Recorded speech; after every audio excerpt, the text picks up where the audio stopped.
In the autumn of 1857, something happened in Little Rock, Arkansas, that the local authorities buried so deep, it took over a century for whispers to surface. On Thanksgiving night, in what was once the grandest plantation house in Pulaski County, a slave named Samson supposedly killed his master with his bare hands, snapping Colonel Jeremiah Rutledge's neck like a dry twig.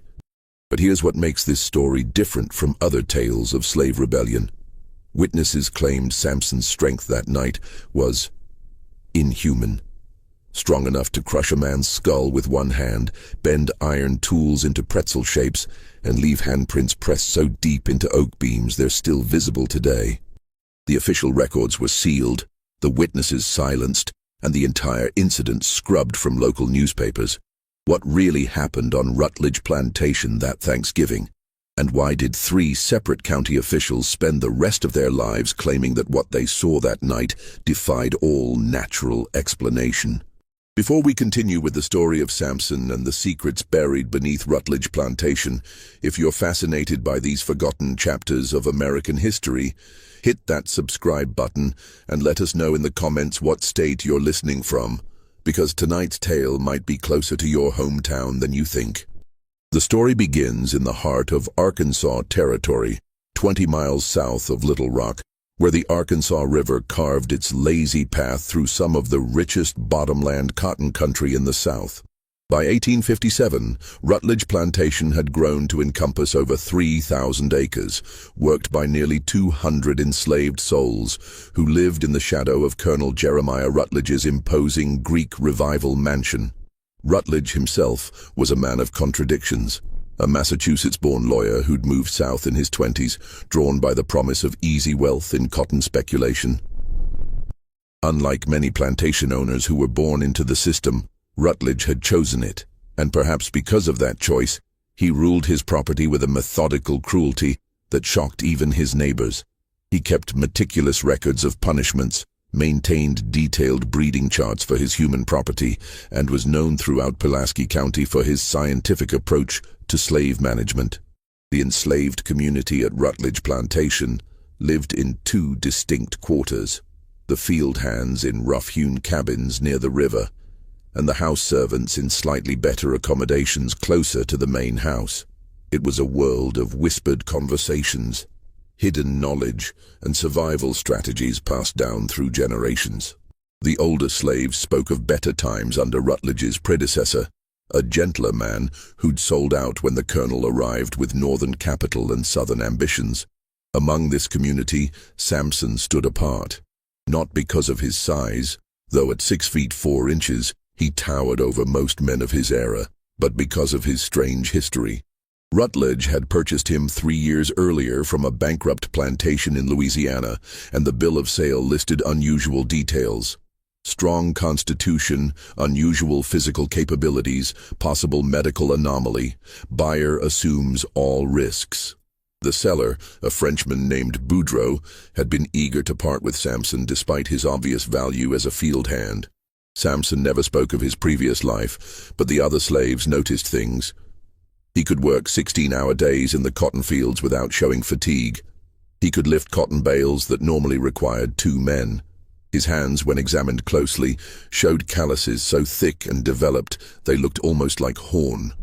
The plantation blacksmith, an enslaved man named Jupiter, swore that Samson could bend horseshoes with his bare hands, though he was careful never to display such abilities where the overseer might see. But it wasn't just physical strength that set Samson apart. There was an intelligence in his eyes, a literacy carefully hidden that suggested education far beyond what any slave was permitted to possess. Late at night, some claimed to see him scratching symbols in the dirt outside his cabin, not English letters, but something else entirely. Something that looked almost like formulas. Colonel Rutledge took a particular interest in Samson, though not out of kindness. The colonel had heard rumors about the slave's unusual capabilities and saw an opportunity for both profit and scientific inquiry. Rutledge fancied himself a man of learning, a subscriber to phrenology journals and agricultural periodicals that discussed the natural variations in human specimens. He began conducting what he called strength assessments on Samson. timing his work, measuring his output, and documenting his capabilities in leather-bound journals kept locked in his study. These sessions took place in the plantation's old carriage house, away from prying eyes. Rutledge would have Samson lift increasingly heavy objects, anvils, tree trunks, even sections of iron machinery, while he took notes and made calculations. The colonel was particularly fascinated by what appeared to be Samson's ability to work without fatigue, often pushing him for hours beyond the point where normal men would collapse. By autumn of 1857, these assessments had taken on a darker tone. Rutledge had begun inviting guests to witness what he called his demonstrations. Wealthy planters from neighboring counties who came to see the slave who could allegedly perform feats of impossible strength. Some of these demonstrations involved lifting contests. Others required Samson to bend iron bars or break thick wooden planks with his bare hands.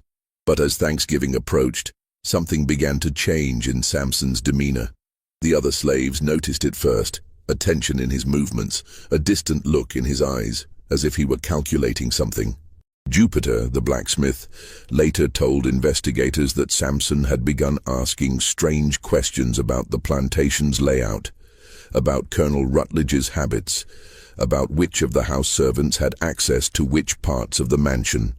The Rutledge household was preparing for what the colonel planned to be his grandest Thanksgiving celebration yet. He'd invited over 40 guests from as far away as Memphis and New Orleans, including several who'd specifically requested to see his remarkable specimen. The menu had been planned for weeks, with special delicacies ordered from as far away as Baltimore.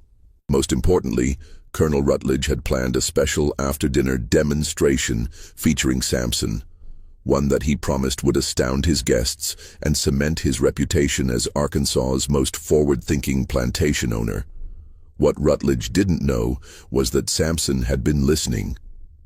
The house servants, moving invisibly through the mansion as they prepared for the celebration, had overheard conversations about the planned demonstration.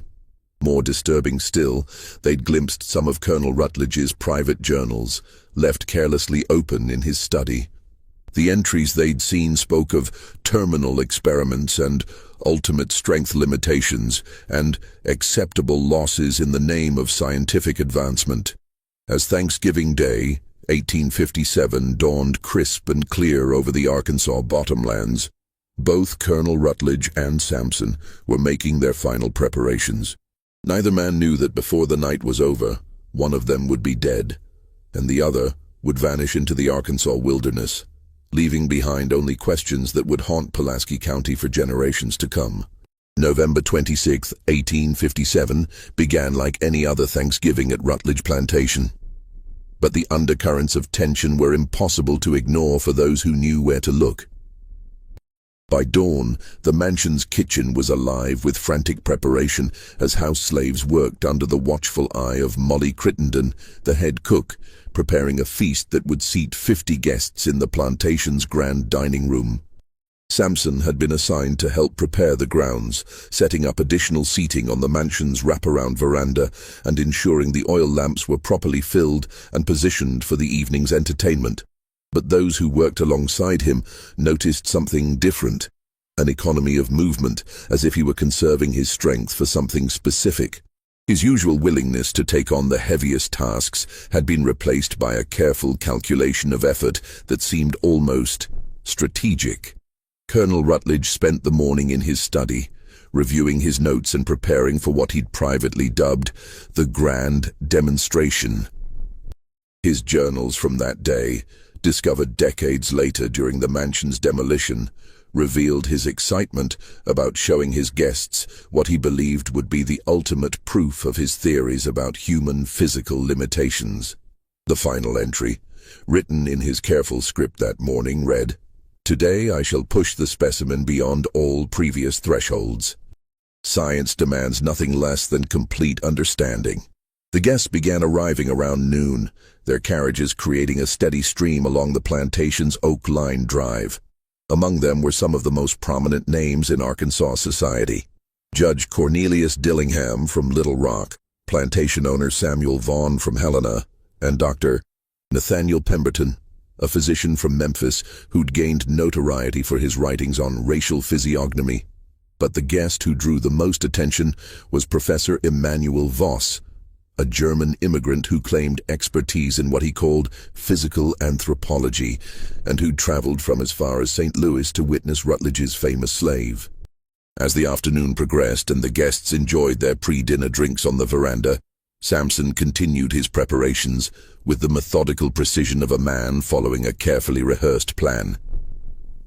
Jupiter, the blacksmith, later told investigators that when he'd tried to engage Samson in conversation around 3 o'clock, the larger man had looked at him with eyes that seemed to see right through him, as if his mind were somewhere else entirely. The dinner itself proceeded without incident. The guests feasted on roasted turkey, sugar-cured ham, cornbread stuffing, and an array of seasonal vegetables, all prepared by skilled hands who moved invisibly between kitchen and dining room. The conversation flowed as freely as the wine, with discussions of cotton prices, territorial politics, and the growing tensions between North and South that would explode into war just 4 years later. But as the evening wound toward its climax, Colonel Rutledge stood to address his guests, his face flushed with wine and anticipation. "Gentlemen," he announced, his voice carrying over the murmur of conversation, "tonight you will witness something that challenges everything we thought we knew about the limits of human capability. My specimen, Samson, will demonstrate feats that would have been considered impossible just a generation ago." The guests followed Rutledge out to the old carriage house, their voices excited and skeptical in equal measure. Torches had been arranged around the building's perimeter, casting dancing shadows against the weathered wooden walls. Inside, the space had been cleared except for an array of testing apparatus, iron bars of various thicknesses, wooden beams, and what appeared to be sections of railroad iron arranged on heavy wooden blocks. Samson was already waiting inside, his massive frame silhouetted against the torchlight. But something about his posture, the way he held his shoulders, the angle of his head, suggested a readiness that went beyond mere physical preparation. Dr. Pemberton, the Memphis physician, later wrote in his private diary that looking at Samson that night was like looking at a spring wound to its breaking point, all controlled energy waiting for release. Colonel Rutledge began with his usual demonstrations. Samson lifted weights that should have been impossible for any man, bent iron bars that should have required machinery, and split thick oak beams with his bare hands while the guests watched in amazement. Professor Voss took copious notes, muttering in German and occasionally asking Rutledge to repeat certain tests. But as the evening progressed, Rutledge's demands became more extreme. He ordered Samson to lift heavier weights, bend thicker iron, break harder wood. The guests, initially impressed, began to show signs of discomfort as they realized they were witnessing what amounted to systematic torture disguised as scientific inquiry. It was Judge Dillingham who first noticed the change in Samson's expression. Around 10:30, as Rutledge ordered him to attempt lifting what appeared to be a section of railroad rail, something shifted in the slave's demeanor. The careful compliance, the measured responses, all of it vanished, replaced by something that made the judge step backward involuntarily. "Colonel," Dillingham said quietly, "perhaps we've seen enough for one evening." But Rutledge, caught up in the excitement of his demonstration and the attention of his guests, waved off the suggestion. "Nonsense. We're just reaching the truly interesting thresholds. Samson, I want you to attempt something we've never tried before." He gestured toward a massive piece of machinery that had been moved into the carriage house earlier that day. The iron flywheel from a cotton gin, weighing easily 400 pounds.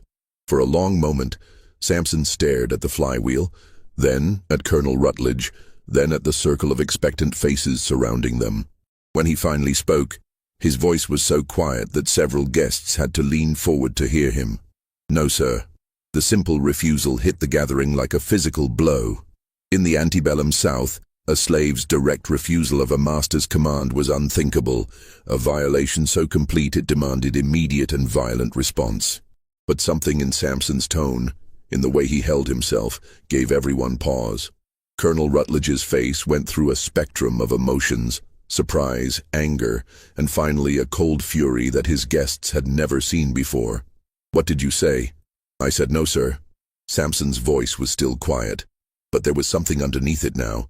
Something that made Professor Voss stop writing in his notebook and Judge Dillingham take another step backward.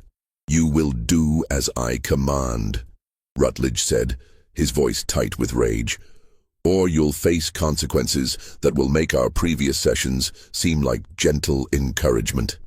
For a moment that stretched into eternity, the two men faced each other across the torch-lit space. Then Samson smiled, and several of the witnesses later swore that they'd never seen an expression more terrifying in their lives. "No, sir," he said one final time, "I don't believe I will." What happened next unfolded with a speed that left most witnesses struggling to process what they'd seen.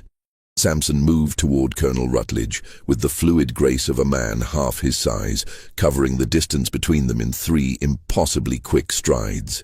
Rutledge had time to raise his hands defensively, time to open his mouth in what might have been a shout or a plea, but no time to escape what was coming. The sound that followed, described by multiple witnesses as resembling a thick branch breaking in a strong wind, would haunt everyone present for the rest of their lives. Colonel Jeremiah Rutledge, master of 3,000 acres and nearly 200 human souls, died instantly as his neck snapped with an audible crack that seemed to echo in the sudden silence. But it wasn't just the killing that terrorized the witnesses, it was the ease of it. Samson had killed his master with no more effort than a normal man might use to break a stick for kindling. For a moment that felt frozen in time, he stood over Rutledge's body, his massive hands still positioned as if he were holding something delicate that had simply broken. Then he looked up at the circle of horrified faces, and when he spoke, his voice carried an intelligence and education that no slave was supposed to possess. "Gentlemen," he said with perfect diction and a slight accent that none of them could identify, "I suggest you leave now." The stampede that followed was anything but dignified. Prominent citizens of Arkansas society trampled each other in their haste to escape the carriage house, abandoning all pretense of social standing in their panic to reach their carriages and flee into the night. Within minutes, Rutledge Plantation was empty, except for the slaves in their quarters, the body of their former master, and Samson, who stood alone among the scattered testing apparatus and flickering torches. What happened in the hours that followed remains one of the great mysteries of that terrible night. The house slaves, terrified and uncertain, remained in their quarters until dawn. When they finally emerged, they found the carriage house empty, the torches burned out, and Colonel Rutledge's body gone.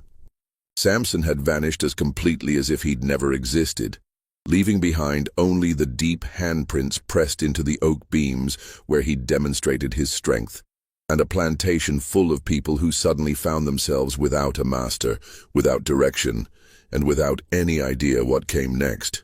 But the disappearance of Samson and the body was only the beginning. Within hours, riders were dispatched to Little Rock, telegrams were sent, and officials began arriving at the plantation. What they found launched an investigation that would consume the local authorities for months and leave questions that remain unanswered to this day. The immediate aftermath of that Thanksgiving night created chaos throughout Pulaski County. By dawn of November 27th, word had spread through the network of plantation owners, overseers, and county officials who formed the backbone of Arkansas society. The implications were staggering, not just because a slave had killed his master, but because of how completely Samson had vanished, and how traumatized the witnesses had become. Judge Cornelius Dillingham, one of the most respected legal minds in the state, returned to Little Rock in a state that his clerk described as complete nervous prostration. Dr. Nathaniel Pemberton, the Memphis physician, checked himself into a private sanitarium and refused to speak about the events for over a year. Professor Voss simply disappeared, abandoning his hotel room and leaving behind only a trunk full of notes written in what appeared to be a mixture of German and some form of mathematical notation that no one could decipher. Sheriff Thomas Breckinridge arrived at Rutledge Plantation at first light, accompanied by a contingent of armed deputies and several volunteer militia members from Little Rock. What they expected to find was a crime scene. Evidence of violence, possibly an ongoing slave revolt, certainly some trace of where Samson might have fled. Instead, they discovered something far more unsettling. A plantation where life seemed to have simply stopped. The house slaves, when questioned, provided accounts that were maddeningly consistent and completely unhelpful. Yes, they had heard raised voices from the carriage house around 10:30. No, they had not investigated. Slaves learned early not to interfere in their master's business. Yes, they had seen lights moving around the plantation late into the night, but from their quarters, they couldn't determine who might have been carrying them or where they were going. Most frustrating of all, when pressed about Samson himself, the slaves seemed almost unable to provide useful descriptions. He was tall, they agreed. He was strong, certainly. But when asked about his personality, his habits, his relationships with other slaves, they became vague and evasive in ways that suggested either deliberate concealment or genuine confusion about who Samson had really been. Jupiter, the plantation blacksmith, proved to be the most forthcoming witness, though his testimony raised more questions than it answered.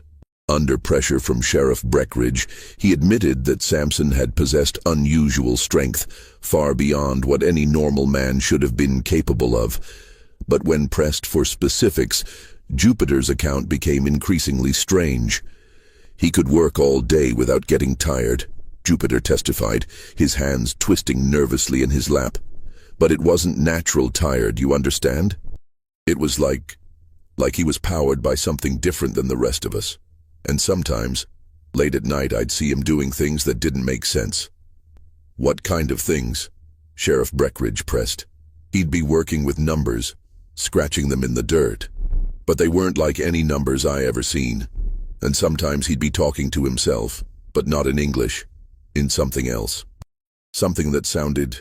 Jupiter hesitated, clearly struggling with how to describe what he'd observed.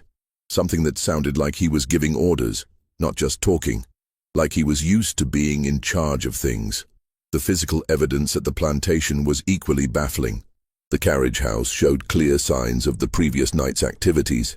Scattered weights, bent iron bars, broken wooden beams. But there was no blood, despite the violent nature of Colonel Rutledge's death. There were no clear footprints leading away from the building, despite the soft earth that should have preserved tracks. Most mysteriously, there was no body. Sheriff Breckinridge organized search parties that combed the Arkansas bottomlands for miles in every direction. They dragged ponds, searched abandoned buildings, followed every creek and river in a 20-mile radius. But Samson seemed to have vanished as completely as morning mist, leaving behind no trace of his passage. The investigation took on an increasingly desperate quality as days turned into weeks. Governor Elias Conway, under pressure from prominent plantation owners throughout the state, authorized a reward of $500 for information leading to Samson's capture. An enormous sum that drew bounty hunters from as far away as New Orleans and Memphis. Wanted posters appeared throughout the Arkansas Territory and neighboring states, featuring a description so generic it could have applied to dozens of men. Large Negro male, approximately 6 feet 4 inches tall, unusually strong build, answers to the name Samson, extremely dangerous, approach with caution. But as the weeks passed, a more troubling pattern began to emerge. Several of the bounty hunters who'd taken up the search reported strange encounters in the Arkansas wilderness, glimpses of an impossibly tall figure moving through the forests at night, campsites that appeared to have been occupied by someone of enormous strength, trees that had been uprooted or bent in ways that suggested superhuman force. More disturbing still were the reports that began filtering in from other parts of the state. A plantation owner near Pine Bluff reported that his slaves had begun acting strangely, whispering among themselves and showing signs of what he called dangerous excitement. Another planter near Helena claimed that his overseer had quit suddenly after reporting that the slaves were talking about someone called the Strong Man, who was coming to set things right. By Christmas of 1857, the Samson investigation had become something of an embarrassment to Arkansas law enforcement. Despite the massive manhunt, the substantial reward, and the involvement of federal marshals, they were no closer to finding their fugitive than they had been on Thanksgiving night.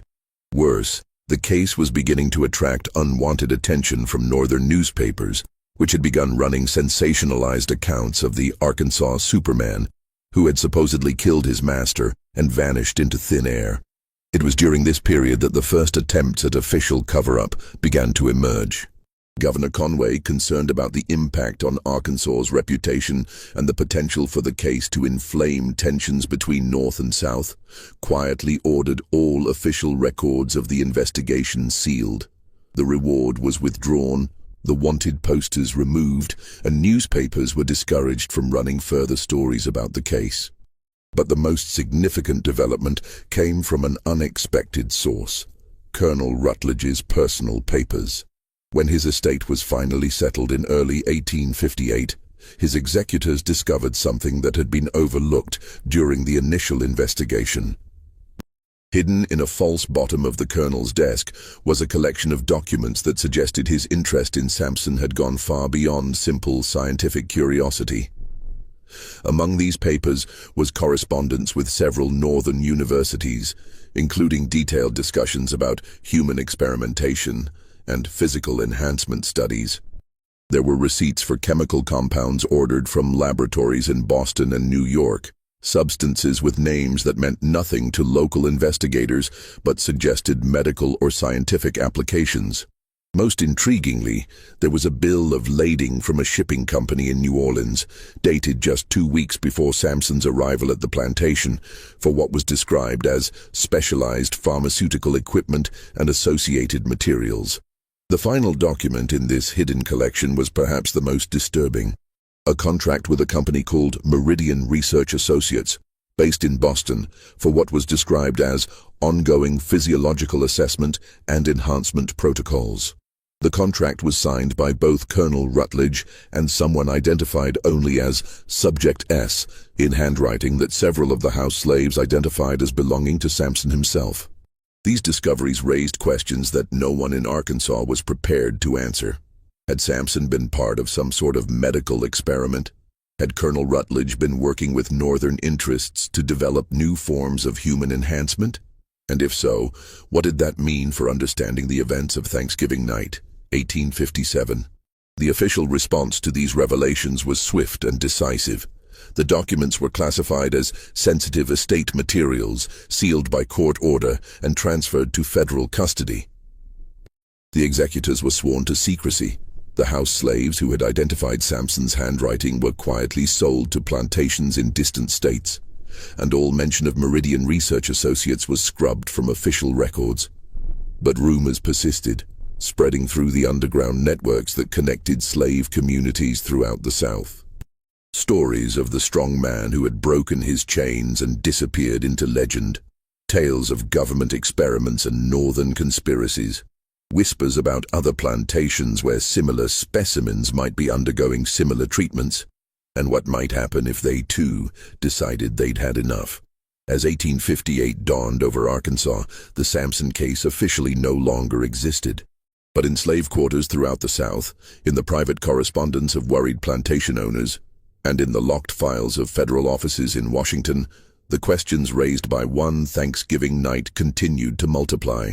And somewhere in the vast wilderness of the Arkansas Territory, those who claimed to have seen him insisted that Samson was still out there, growing stronger, biding his time, and possibly planning something that would make his actions at Rutledge Plantation seem like just the beginning. Spring of 1858 brought new developments that would deepen the mystery surrounding Samson's disappearance and raise questions about the true nature of what had occurred at Rutledge Plantation. The first indication that the case was far from closed came from an unexpected source: the Pinkerton Detective Agency, which had been quietly hired by parties unknown to conduct their own investigation into the events of Thanksgiving night. Alan Pinkerton himself arrived in Little Rock in March, accompanied by two of his most experienced operatives. Unlike the local authorities, who had focused their efforts on tracking Samson's movements after the killing, the Pinkertons were interested in what had happened before his arrival at Rutledge Plantation. Their investigation would uncover a trail that stretched back through Louisiana, Mississippi, and eventually to a series of medical facilities in the Northeast that had been conducting what they euphemistically called human improvement research. The Pinkerton investigation began with the original bill of sale that had brought Samson to Arkansas. Detective James Hawthorne, posing as a potential slave buyer, traveled to Louisiana to interview the original seller, the Frenchman named Boudreaux. What he discovered was deeply unsettling. Boudreaux's plantation, located in the Bayou country south of New Orleans, had been the site of extensive medical experiments conducted under the auspices of what was called the Southern Health Initiative. The program, ostensibly designed to study diseases common among enslaved populations, had actually been testing various chemical compounds and medical procedures designed to enhance human physical capabilities. The Frenchman was nervous from the moment I mentioned Samson's name, Hawthorne wrote in his confidential report to Pinkerton. He kept insisting that he had disclosed all known risks in the bill of sale, that he bore no responsibility for what happened afterward. But when pressed, he admitted that Samson had been part of what he called the enhancement protocol for over 2 years before the sale. According to Boudreaux, the Southern Health Initiative had been funded by a consortium of northern investors who were interested in developing more efficient labor systems. The experiments involved exposing subjects to various chemical treatments, carefully monitored exercise regimens, and what were described as nutritional optimization protocols. Most subjects showed modest improvements in strength and endurance. A few showed dramatic changes, and a very few, like Samson, began to display capabilities that seemed to transcend normal human limitations. But there were side effects, Boudreaux had confided to the Pinkerton detective. The enhanced subjects began to show signs of independence. They became harder to control, more questioning of authority, and some of them began to display intellectual capabilities that were most disturbing. Samson was among the worst, or the best, depending on your perspective. He learned to read and write within months, began to understand complex mathematical concepts, started asking questions about the nature of the treatments he was receiving. The Louisiana experiments had been shut down abruptly in 1854 when several enhanced subjects had escaped during a revolt that left 3 overseers dead. Most of the escapees had been recaptured and quietly disposed of, but a few, including Samson, had been sold to distant plantations with carefully worded disclaimers about their unusual characteristics. This revelation led the Pinkertons to investigate the northern connections to the Southern Health Initiative. What they discovered was a network of medical facilities, research institutions, and private laboratories that had been conducting similar experiments throughout the 1840s and 1850s. The work was funded by a combination of private investors, government contracts, and what appeared to be military interests seeking to develop enhanced soldiers for potential future conflicts. The central figure in this network was Dr. Marcus Kleinman, a German immigrant who had established research facilities in Boston, Philadelphia, and Baltimore.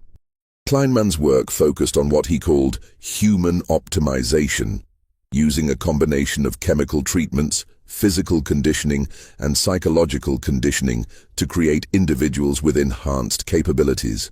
His test subjects were drawn from prisons, immigrant populations, and, increasingly, enslaved individuals purchased specifically for experimental purposes.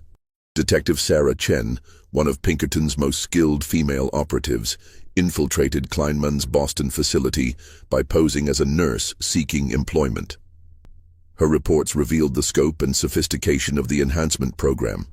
The facility maintains detailed records on over 200 subjects who have undergone various levels of enhancement treatment, she wrote. The success rate varies dramatically depending on the subject's physical condition, psychological profile, and what they refer to as genetic compatibility factors. Successful subjects show increases in physical strength ranging from 50% to, in extraordinary cases, over 300% of baseline human capability. But the most disturbing discovery came from Chen's access to Kleinman's private correspondence. The doctor had been in regular communication with Colonel Rutledge, receiving detailed reports on Samson's progress and providing guidance on how to maximize the subject's capabilities. More alarming still, the letters revealed that Rutledge's Thanksgiving demonstration had been planned in coordination with Kleinman as the ultimate test of Samson's enhancement. "The subject has reached the limits of our current understanding," one of Kleinman's letters read. "The demonstration you have planned will provide crucial data about the psychological breaking points of enhanced subjects. We must understand what happens when they are pushed beyond all reasonable limits. The implications for future military applications are enormous." The final piece of the puzzle came from an unexpected source. Jupiter, the plantation blacksmith, who had maintained contact with several of the Pinkerton operatives through a network of free blacks in Little Rock. In late April, Jupiter provided information that suggested Samson had not simply vanished, but had been preparing for his escape for months. He had been making arrangements, Jupiter revealed during a clandestine meeting. There were people who knew about him, people who had been waiting for the right time. The night he killed the colonel wasn't random, it was planned, and there were others involved, people who helped him get away. This revelation led to a broader investigation of what appeared to be an underground network dedicated to helping enhanced subjects escape from their captivity.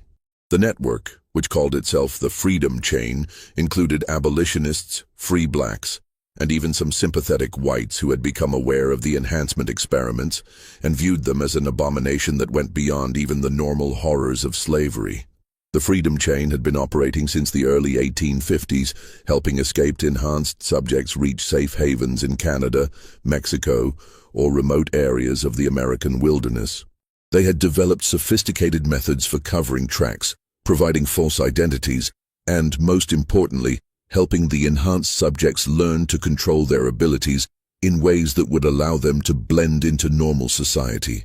But the most shocking revelation came in May of 1858, when Detective Hawthorne uncovered evidence that the Freedom Chain had been infiltrated by foreign agents. Documents found in a raid on a suspected safe house in Memphis revealed correspondence with British and French intelligence operatives who were interested in learning about American enhancement technologies. "The implications are staggering," Pinkerton wrote in his final report to his mysterious clients. "The enhancement program has not only created individuals with capabilities that exceed normal human limitations, but it has also attracted the attention of foreign powers who see potential military applications. If subjects like Samson have been successfully extracted to foreign territory, we may be facing a situation where America's enemies possess capabilities that we do not fully understand or control." The Pinkerton investigation was quietly terminated in June of 1858, its findings classified and its operatives reassigned to other cases. But the questions it had raised continued to reverberate through certain circles in Washington, where military officials and government researchers began to grapple with the implications of what they had learned. Meanwhile, reports continued to filter in from throughout the Arkansas Territory and beyond. Sightings of an impossibly tall, impossibly strong figure moving through the wilderness. Stories from remote settlements about a mysterious benefactor who had helped escaped slaves reach freedom. Tales from Native American tribes about a man who could outrun horses and bend iron with his bare hands, but who spoke with intelligence and kindness rather than the savage fury that many expected from someone of his capabilities.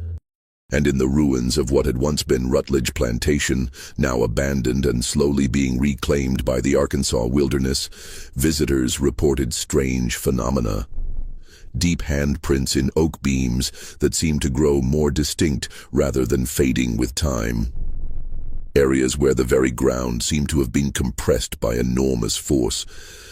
And sometimes on quiet nights when the wind was still, the sound of someone moving through the old carriage house, as if a massive figure were testing his strength against invisible weights. As summer gave way to autumn in 1858, 1 year after the Thanksgiving night that had changed everything, the mystery of Samson had evolved from a local manhunt into something much larger and more complex. The questions were no longer just about where he had gone, but about who he really was, what had been done to him, and what his escape might mean for a nation that was already fracturing along lines of slavery, freedom, and the fundamental question of what it meant to be human. Just when we thought we'd seen it all, the horror in Arkansas intensifies. If this story is giving you chills, share this video with a friend who loves dark mysteries, hit that like button to support our content, and don't forget to subscribe to never miss stories like this. Let's discover together what happens next, because the most terrifying revelations are yet to come. The autumn of 1858 brought a series of incidents that would forever change how the Samson case was understood and feared by those in positions of power. What began as isolated reports of strange occurrences throughout Arkansas and neighboring states gradually coalesced into a pattern that suggested something far more organized and dangerous than a single fugitive slave hiding in the wilderness. The first major incident occurred in October, near the town of Camden in southern Arkansas. A plantation owned by Marcus Henley, one of the state's most prominent cotton producers, experienced what witnesses described as a night of impossible terror.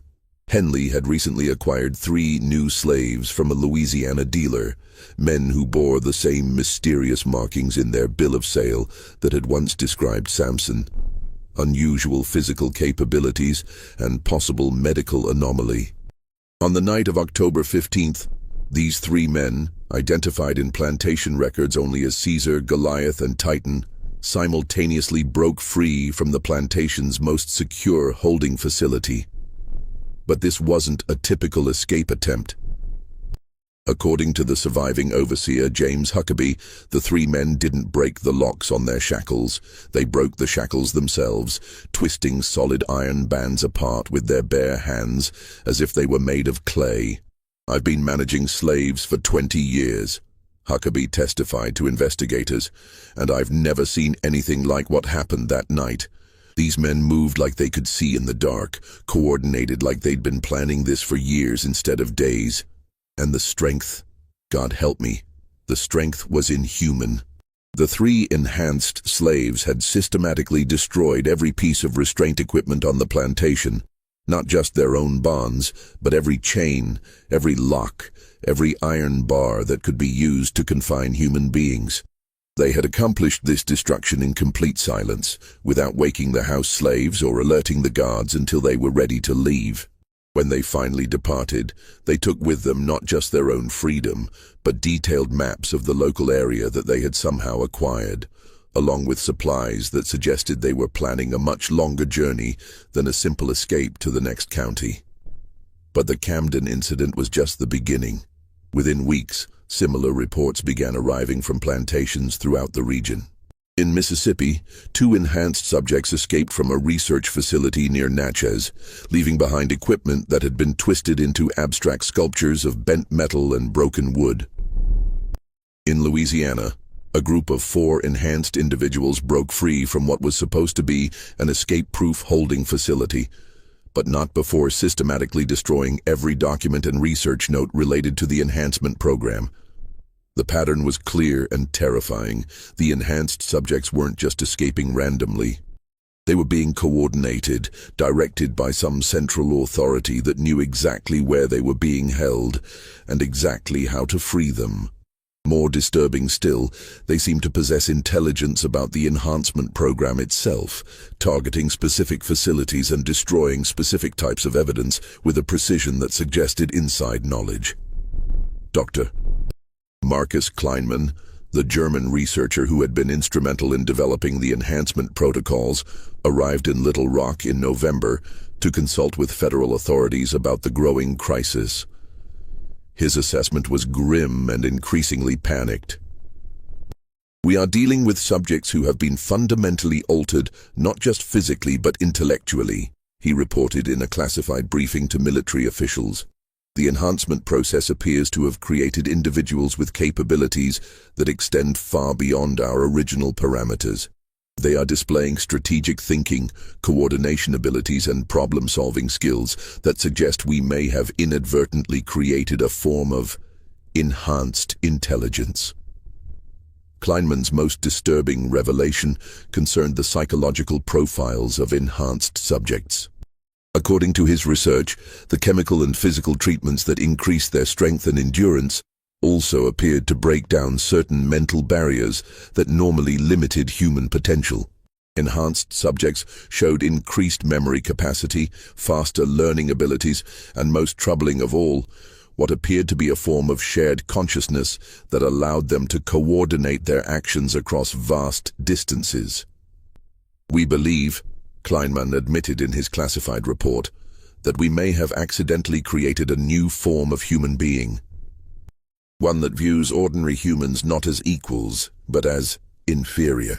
The implications for social control, for the entire structure of our society, are catastrophic. Meanwhile, the search for Samson himself had taken on new urgency as authorities began to suspect that he was not just another escaped subject, but possibly the coordinating intelligence behind the growing network of enhanced individuals.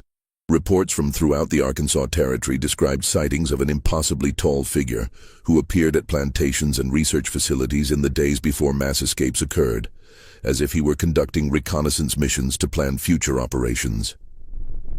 Thomas Beauregard, a bounty hunter who had been tracking enhanced subjects since the Camden incident, provided the most detailed account of an encounter with what he believed was Samson himself.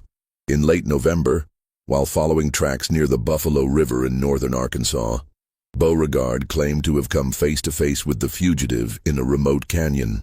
He was standing on a ledge about 30 feet above me, Beauregard reported to federal marshals, and I knew immediately that this wasn't someone I could take alive. The size of him was inhuman. He had to be close to 7 feet tall and built like he could tear a tree out of the ground, but it wasn't his size that scared me, it was his eyes. He looked at me like he was calculating exactly how long it would take to kill me and whether it was worth the effort. According to Beauregard, Samson had spoken to him in perfect English, with an accent that suggested extensive education. He told me that I was hunting the wrong prey, the bounty hunter recalled. He said that men like him weren't the problem, we were. He said that for too long, people had been treated like property, like animals to be experimented on and discarded. He said that was going to change, whether we wanted it to or not. The encounter had ended without violence, but only because Samson had chosen to leave rather than fight. He just stepped backward off that ledge, Beauregard reported, and when I climbed up to see where he'd gone, there was nothing. No tracks, no sign he'd ever been there. Just those deep handprints in the rock where he'd been gripping the stone. By December of 1858, the enhanced subject situation had escalated to the point where President James Buchanan was receiving regular briefings about what his advisors had begun calling the Samson crisis.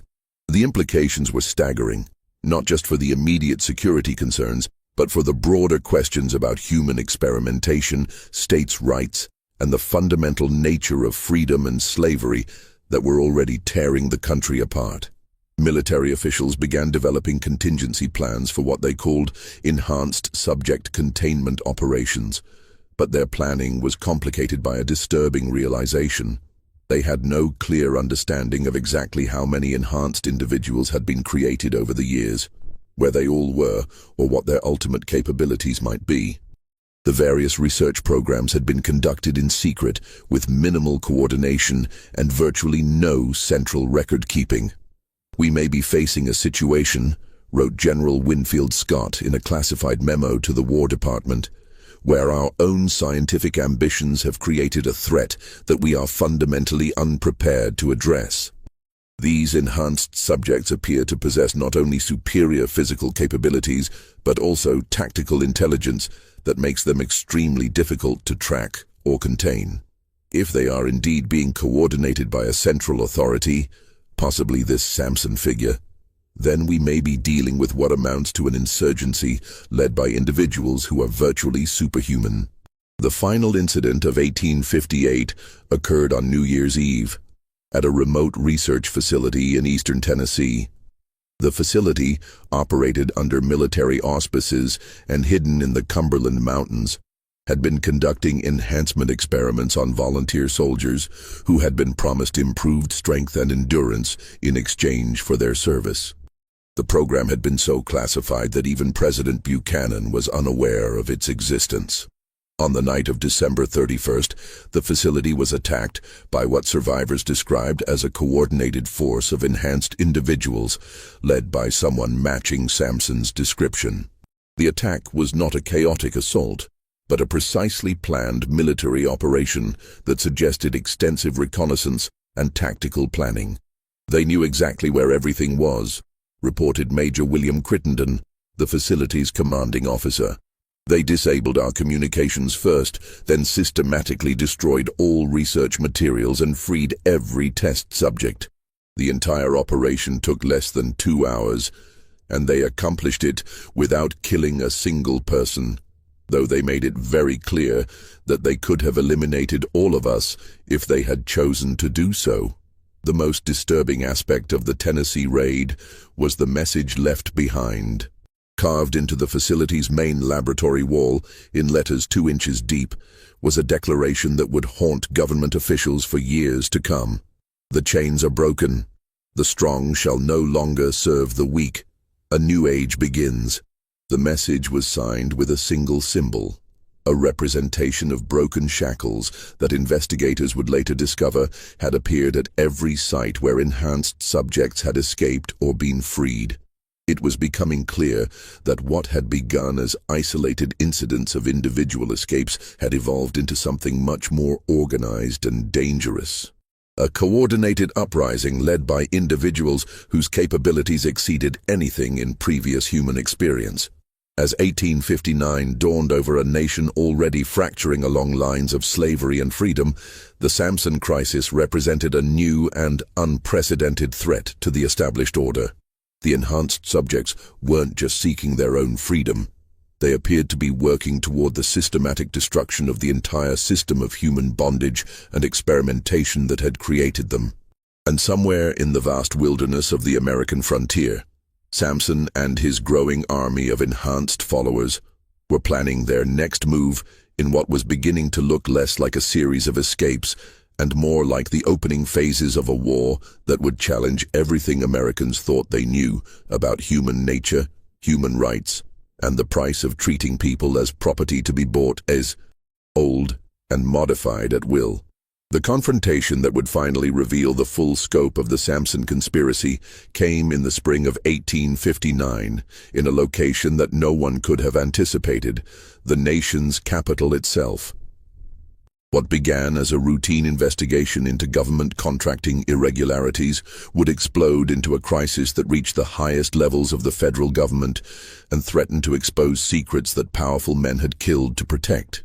The investigation began when Congressman Joshua Giddings of Ohio, a longtime opponent of slavery, received an anonymous package containing documents that detailed the full extent of the enhancement program.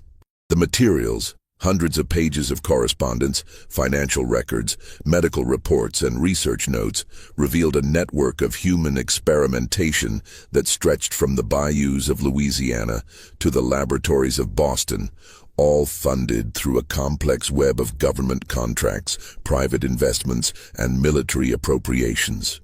But the most explosive revelation in the documents was a roster of enhanced subjects that had been created over nearly a decade of experimentation. The list contained over 300 names, along with their locations, their enhancement levels, and, most disturbingly, their current status: captured, escaped, or terminated. At the top of the list, marked with special notations indicating both the highest enhancement level and active resistance leader status, was the name that had become synonymous with the entire crisis: Samson. Congressman Giddings, recognizing the enormity of what he had received, immediately demanded congressional hearings into what he called the systematic enslavement and torture of human beings in the name of scientific advancement. His demands were met with fierce resistance from Southern representatives, who argued that any such investigation would violate states' rights and interfere with legitimate agricultural research. But Giddings had allies among Northern representatives who were equally appalled by the revelations, and by April of 1859, a select committee had been formed to investigate the enhancement program. The committee's first public hearing, held on April 21st in the Capitol building, drew enormous crowds and unprecedented media attention. Dr. Marcus Kleinman, subpoenaed to testify about his role in the program, provided testimony that shocked even the most prepared observers. The enhancement protocol was originally conceived as a humanitarian effort, Kleinman testified, his German accent thick with emotion. We believed that by increasing the physical capabilities of enslaved individuals, we could reduce their suffering by making their labor more efficient and less physically demanding. We never intended to create what we ultimately produced. Under aggressive questioning from committee members, Kleinman revealed the true scope of the program's evolution. What had begun as attempts to improve physical health and endurance had gradually expanded into full-scale human modification experiments. Enhanced subjects were exposed to increasingly aggressive treatments, pushed to physical and mental limits that no ethical researcher should have contemplated, and ultimately developed capabilities that transcended normal human experience. The subject designated as Samson, Kleinman admitted, represented our most successful and most dangerous outcome. His physical capabilities were approximately 400% of baseline human norms. His intellectual development exceeded our most optimistic projections, and his psychological profile indicated a level of independence and leadership potential that made him fundamentally unsuitable for continued bondage. But the most damaging testimony came from Dr. Kleinman's admission that the program had been expanded beyond enslaved subjects to include prisoners, immigrants, and eventually volunteer soldiers who had not been fully informed about the risks they were accepting. The enhancement program, originally justified as research on an already oppressed population, had metastasized into a broader system of human experimentation that violated every principle of medical ethics and individual rights. The committee's second day of hearings focused on the military and intelligence applications of the enhancement program. General Winfield Scott, testifying in closed session, revealed that the War Department had been funding enhancement research since 1852, with the goal of creating soldiers who could operate in extreme conditions and perform tasks that were beyond normal human capabilities.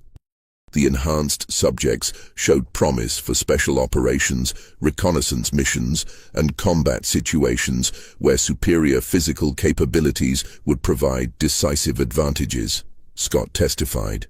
However, we quickly discovered that the psychological changes that accompanied physical enhancement made these subjects unsuitable for military discipline. They became increasingly resistant to authority, increasingly likely to make independent decisions, and increasingly sympathetic to causes that conflicted with military objectives. Scott's testimony revealed that the military had attempted to create their own enhanced subjects using volunteer soldiers, but the results had been catastrophic. Enhanced soldiers had deserted at unprecedented rates, often taking classified information with them. Several had been court-martialed for refusing orders, and at least 2 had been executed for what amounted to mutiny. The military enhancement program had been quietly terminated in 1857, but not before creating dozens of enhanced individuals whose current whereabouts were unknown. The congressional hearings reached their climax on April 25th, when the committee announced that they had received communication from Samson himself. The message, delivered through intermediaries whose identities were kept secret, was a formal statement that would be read into the congressional record and reported in newspapers throughout the nation. To the representatives of the American people, the statement began, I write to you not as a former slave, not as an escaped fugitive, but as a free man who has broken the chains that bound not just my body, but my mind and spirit as well. For too long, men like me have been treated as property to be bought and sold, as animals to be bred and modified, as subjects for experiments that no decent society should permit. The statement continued with a detailed account of Samson's experiences in the enhancement program, from his initial capture and sale to his gradual understanding of what was being done to him and others like him. But the most powerful section addressed the broader implications of what the enhanced subjects had discovered about American society. Through the enhancement process, we have gained not just physical strength, but clarity of vision about the true nature of this nation's institutions. We have seen how easily men can be reduced to property when it serves economic interests. We have experienced how readily scientific advancement is used to justify the most degrading forms of human bondage. We have learned that the principles of freedom and equality that this nation claims to uphold are applied selectively, based on calculations of power and profit rather than any consistent moral framework. The statement concluded with a declaration that sent shockwaves through the Capitol. We, the enhanced subjects who have broken free from our bondage, do not seek revenge against those who created us. We seek justice. We demand the immediate termination of all human enhancement programs. We demand the freedom of all subjects currently held in research facilities. And we demand recognition of our status as free human beings with rights equal to any other Americans. If these demands are not met, we will take whatever actions are necessary to secure our freedom and the freedom of others like us. The message was signed not just by Samson, but by over 50 other enhanced subjects, creating what amounted to a formal declaration of independence from a group of individuals who possessed capabilities that made them extraordinarily dangerous if they chose to use violence to achieve their goals. The immediate response from Southern representatives was predictable. Demands that the enhanced subjects be hunted down and captured regardless of the cost. But Northern representatives, already sympathetic to abolitionist causes, saw the enhanced subjects' demands as fundamentally just, even if their capabilities made them frightening. The divide over how to respond to the Samson crisis became yet another factor pushing the nation toward civil war. President Buchanan, facing pressure from all sides, authorized a massive manhunt for enhanced subjects throughout the nation. Military units were deployed to search territories where enhanced subjects were believed to be hiding. Bounties were increased to unprecedented levels, and a special federal task force was created to coordinate the capture or elimination of what government officials were now calling enhanced insurgents. But even as these measures were being implemented, reports began arriving that suggested the enhanced subjects were no longer simply hiding in the wilderness. Sightings were reported near major cities: Washington, Philadelphia, New York, Charleston.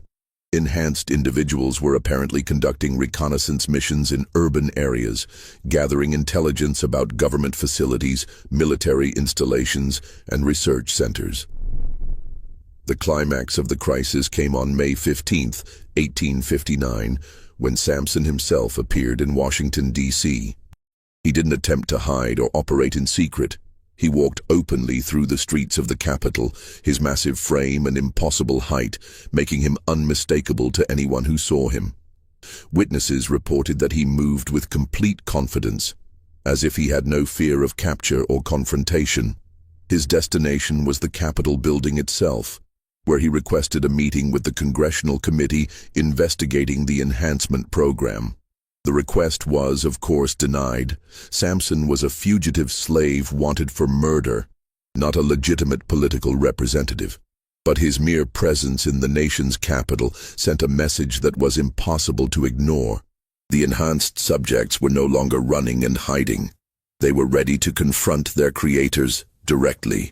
Samson's brief appearance in Washington ended without violence, but not without consequence. Before leaving the Capitol, he left behind one final message carved into the marble steps of the Capitol building itself. The message was brief but devastating in its implications. The experiment is over. The specimens have become the scientists. By evening, Samson had vanished as completely as he had appeared, leaving behind only the deep gouges in marble that demonstrated his superhuman strength and the unmistakable message that the enhanced subjects were no longer content to be victims of other men's ambitions. They had become active agents in their own destiny, and they possessed the capabilities to challenge anyone who stood in their way. The Samson crisis had reached its ultimate expression, a direct confrontation between the enhanced subjects and the government that had created them. What happened next would determine not just the fate of Samson and his followers, but the future of human experimentation, individual rights, and the fundamental question of what it meant to be human in a nation that was already struggling to define the meaning of freedom. The resolution of the Samson crisis came not through violence or dramatic confrontation, but through a series of secret negotiations that would reshape American policy on human experimentation and set precedents that would influence government research for generations to come. The negotiations, conducted through intermediaries and kept hidden from public scrutiny, began in June of 1859 and continued throughout the summer, even as the nation moved inexorably towards civil war. The breakthrough came when President Buchanan, recognizing that a military solution to the enhanced subject problem would likely result in enormous casualties and unwanted publicity, authorized Secretary of War John Floyd to enter into direct communication with Samson and his representatives. The negotiations were conducted through a complex network of intermediaries, including abolitionist leaders who had been secretly supporting the enhanced subjects and federal officials who recognized that the crisis could not be resolved through force alone. Samson's demands, as presented through these intermediaries, were surprisingly sophisticated and legally grounded. Rather than seeking revenge against those who had created and exploited the enhanced subjects, he proposed a comprehensive solution that would address the immediate crisis while establishing principles that would prevent similar situations in the future. The core elements of what became known as the Washington Compact, though no public record of its existence was ever officially acknowledged, included the immediate cessation of all human enhancement research conducted under federal auspices, the destruction of all research materials and subject records, and the provision of new identities and financial support for enhanced subjects who wished to integrate into normal society. Most importantly, the compact established what amounted to a separate territory in the remote regions of Alaska, then still Russian territory, where enhanced subjects who preferred to live apart from normal society could establish their own communities. The arrangement was facilitated through complex international negotiations that involved Russian officials who were eager to establish American goodwill before the eventual sale of Alaska to the United States. Dr. Marcus Kleinman, whose testimony before Congress had helped expose the full scope of the enhancement program, played a crucial role in the resolution. In exchange for immunity from prosecution, he provided detailed medical information that allowed government doctors to develop treatments for enhanced subjects who wished to reduce their capabilities and integrate into normal society. Not all enhanced individuals chose this option, but those who did were able to live relatively normal lives under carefully constructed new identities. The implementation of the Washington Compact required extraordinary secrecy and coordination. Enhanced subjects throughout the nation were contacted through the underground network that had been helping them evade capture and given choices about their future. Those who chose integration were provided with new identities, financial support, and medical treatment to reduce their enhanced capabilities to more manageable levels. Those who chose separation were transported through a series of carefully orchestrated movements to the designated territory in Alaska. Samson himself chose separation, but not before ensuring that all other enhanced subjects had been given genuine options for their future. His final communication with federal negotiators, delivered in August of 1859, demonstrated the intelligence and moral clarity that had made him such an effective leader of the enhanced subject resistance. I have no desire to live among people who view individuals like me as either property to be owned or weapons to be controlled," he wrote. "But I also have no desire to see unnecessary suffering inflicted on either side of this conflict. The compact we have negotiated provides a path forward that respects the autonomy of all parties while preventing future tragedies. I hope that future generations will learn from the mistakes that created this situation and will treat all human beings with the dignity and respect that every person deserves."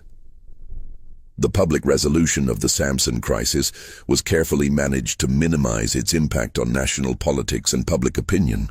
The congressional investigation was quietly concluded with a report that acknowledged irregularities in certain research programs but avoided specific details about the enhancement experiments. Dr. Kleinman and other key figures in the program were transferred to remote locations where they could continue medical research under strict supervision, but without access to human subjects. The enhanced subjects who chose integration were scattered throughout the northern states, where they lived quiet lives under assumed identities. Many became successful farmers, craftsmen, or small business owners, their enhanced capabilities providing advantages that they were careful not to display too obviously. A few became involved in the Underground Railroad, using their abilities to help other enslaved individuals escape to freedom. Those who chose separation established communities in Alaska that became legendary among the territory's indigenous populations for their strength, wisdom, and commitment to justice. These communities maintained contact with each other and with certain government officials, serving as both a reminder of the enhancement program's consequences and a resource that could be called upon in extreme circumstances. The most lasting impact of the Samson crisis was its effect on federal policy regarding human experimentation. The Washington Compact included provisions that established the first formal ethical guidelines for government-sponsored medical research, principles that would eventually evolve into the modern system of informed consent and human subjects protection. While these guidelines were initially kept secret, they influenced government research practices and helped prevent similar crises in future decades. The Civil War, which began less than 2 years after the resolution of the Samson crisis, overshadowed the enhancement program in public memory. The massive casualties and social upheaval of that conflict made the story of a few dozen enhanced individuals seem relatively minor by comparison. Official records of the program were classified and eventually forgotten, buried in archives that would not be opened for over a century. But the impact of Samson and the enhanced subjects extended far beyond the immediate resolution of their crisis. The communities they established in Alaska became centers of learning and technological innovation, developing advanced techniques in engineering, medicine, and agriculture that would eventually benefit the entire territory. Several of the enhanced subjects who chose integration became important figures in the abolitionist movement, using their capabilities and their unique perspective to help end the system of slavery that had made their own exploitation possible. Most importantly, the Samson crisis demonstrated that human dignity and individual rights could triumph over even the most sophisticated systems of oppression and exploitation. The enhanced subjects had not just escaped from their bondage, they had fundamentally challenged the assumptions that made such bondage possible in the first place. As the years passed and the details of the enhancement program faded from official memory, the story of Samson became legend rather than history. But in certain circles, among researchers who studied government ethics, among civil rights advocates who fought against medical exploitation, among indigenous communities in Alaska, who remembered the strange but honorable neighbors who had settled among them, the memory of the enhanced subjects served as a reminder of both humanity's capacity for cruelty and its potential for redemption. The handprints that Samson had left, pressed into the oak beams of the Rutledge plantation carriage house, remained visible for decades after the building's abandonment. A physical reminder of the night when one man's refusal to accept degradation had sparked a crisis that changed American history. Visitors to the ruins often reported a sense of awe when they saw those marks. Not fear, but recognition of the extraordinary strength that had been required not just to break physical chains, but to challenge an entire system of human exploitation. This mystery shows us that the greatest horrors in human history often arise not from supernatural forces, but from the willingness of ordinary people to treat others as less than human when it serves their interests. But it also shows us that human dignity and the desire for freedom are forces more powerful than any enhancement, any system of oppression, or any attempt to reduce people to property. What do you think of this story? Do you believe everything was revealed? Or are there still secrets buried in the archives of our government? Leave your comment below and let us know what you think really happened to Samson and the other enhanced subjects. If you enjoyed this tale of hidden history and human resilience, subscribe to our channel, hit the notification bell, and share this story with someone who appreciates the complex and often disturbing truths of America's past. There are more forgotten chapters of our history waiting to be explored, and we'll be here to guide you through them. See you in the next video, where we'll uncover another mystery that the powerful would prefer to keep buried.